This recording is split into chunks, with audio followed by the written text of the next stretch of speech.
I am so mad. I know, Laura, you got an evil temper. I'm only evil when people get evil with me.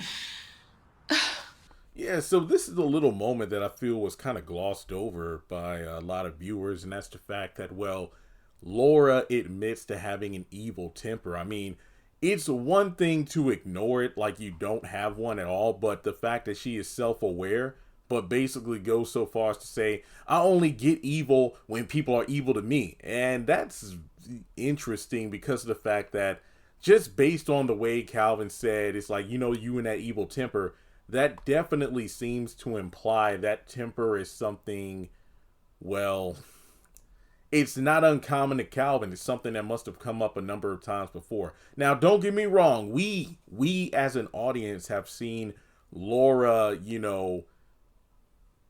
unleash a bit of that evil temper before. But to be honest, I think more often than not, she comes across as whiny and everything. And I'm not saying her going off at Curtis and Ella's house was the first time we've seen her, be somewhat enraged and, kind of nasty.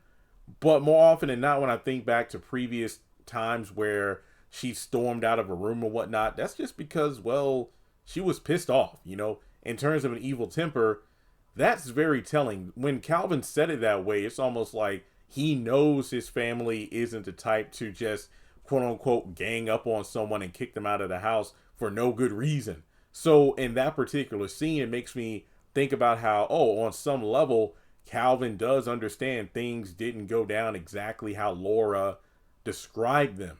So that could mean in tonight's episode, if he does confront Laura, as I predicted in my other video from last night, that Calvin confronts Laura for disrespecting Miranda and Ella, he's going to be really upset because, he probably, heard through the grapevine exactly what went down, or as everybody's hoping, Jazzy caught everything on camera. So that's when she shows it to Calvin, and then, he's like, oh no, I'm going to set this right. So we'll just have to wait and see what happens. But that evil temper, which apparently she's had since she's a teenager and inherited from her mom, yeah, that'll mess up any sort of relationship they have long term. I'll tell you that right now.